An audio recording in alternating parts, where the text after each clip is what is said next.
Hi students, good morning.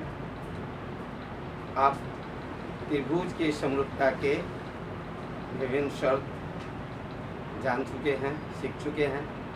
दो त्रिभुज किस प्रकार समरूप हो सकते हैं। आज हम लोग थेल्स प्रमेय के बारे में सीखेंगे। थेल्स प्रमेय क्या है और इसे कैसे सिद्ध कर सकते हैं। प्रमेय 6.8, यदि किसी त्रिभुज की एक भुजा के समांतर अन्य दो भुजाओं को भिन्न भिन्न बिंदुओं पर प्रतिच्छेद करने के लिए एक रेखा खींची जाए तो ये अन्य दो भुजाएं एक ही अनुपात में विभाजित हो जाती है। कभी कभी यह परीक्षा में इस प्रकार भी आता है, थेल्स प्रमेय लिखिए और इसे सिद्ध कीजिए। बहुत ही इम्पोर्टेंट प्रश्न अक्सर सीबीएसई या जैक बोर्ड, बिहार बोर्ड आदि में हमेशा आता है। यह इस प्रकार भी रहता है कि किसी त्रिभुज के एक भुजा के समांतर खींची गई रेखा अन्य दो भुजाओं को समान अनुपात में विभाजित करती है। आइए इसे हम सिद्ध करते हैं।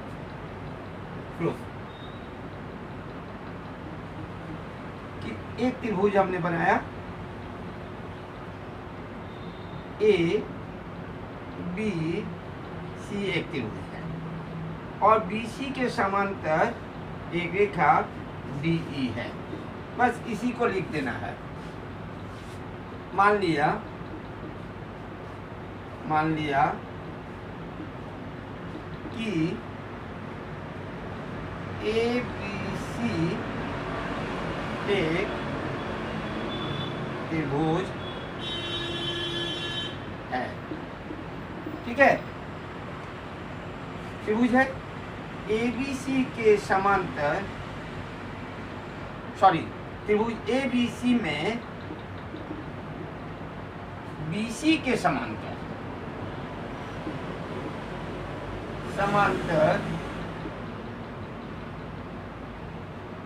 DE है, जो AB तथा AC को क्रमशः D तथा E बिंदु पर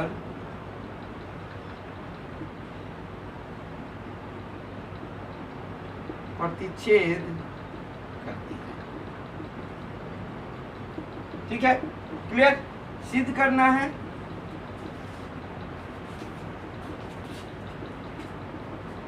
कि क्या है सिद्ध करना कि दो भुजाएं एक ही अनुपात में विभाजित हो जाती है, अर्थात AD by DB equal to AE by EC। Clear है? अब आप देखिए, BE को मिलाया और CD को मिलाया। लिख लीजिए, BE तथा CD को मिलाया। क्लियर है? अब D से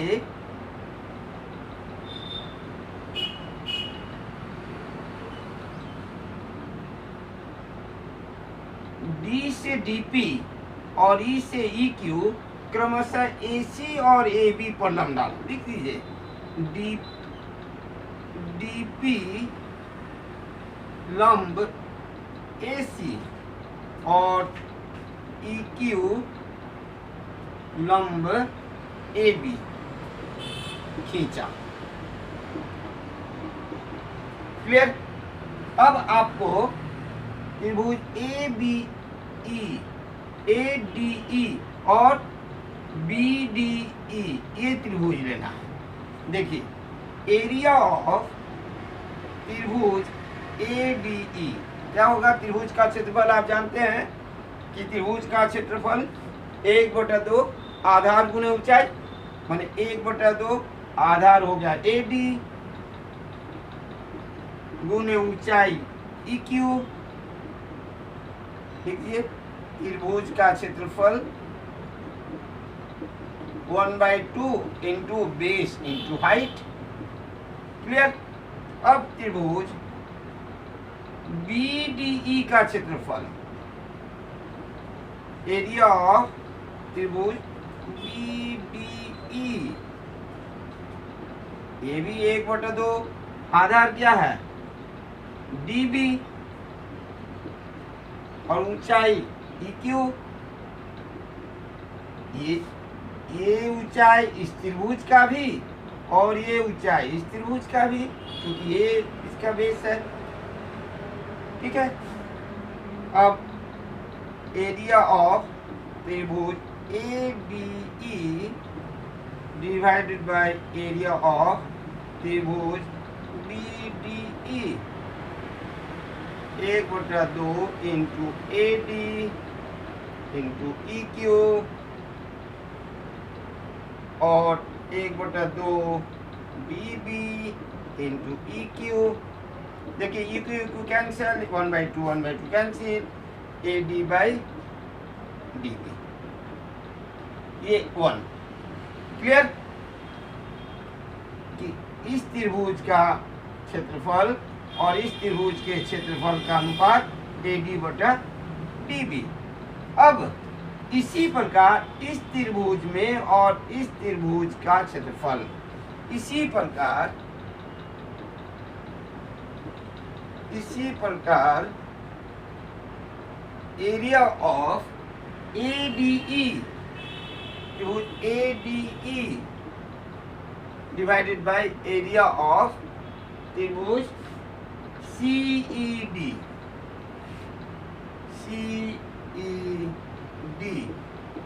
क्या होगा AE by EC, AE by EC, ये दो मान लीजिए। इसमें अब आपको बार बार इस तरह लिखना नहीं है, बल्कि एरिया ऑफ ADE बराबर। अब एक देखिए BDE ये त्रिभुज और CED ये त्रिभुज, दोनों एक ही आधार DE और समांतर रेखा DE तथा BC के बीच स्थित है। देखिए त्रिभुज BDE,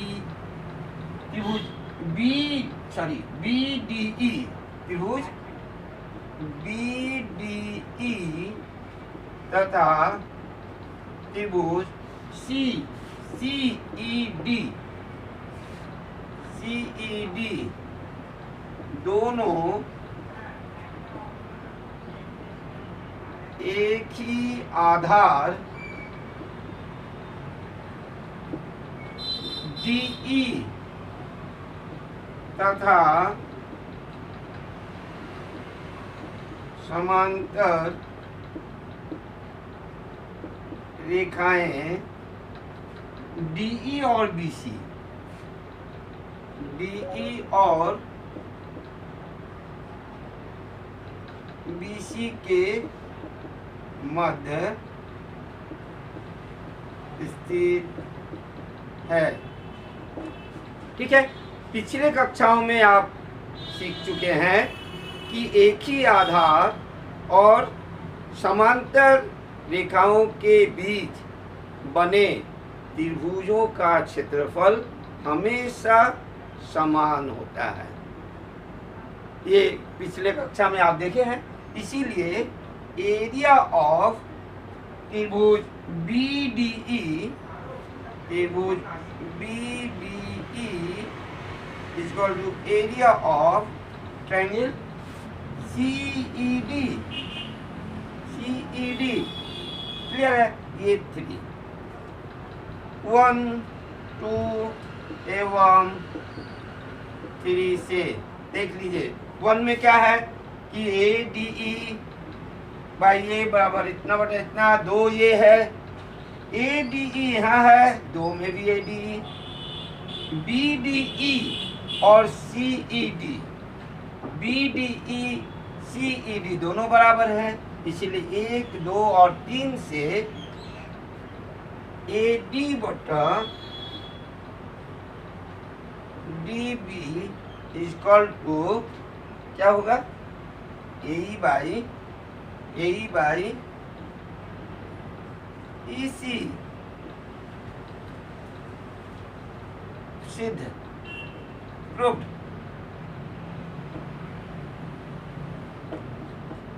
ये आपको सिद्ध करना था, ये आपको सिद्ध करना था।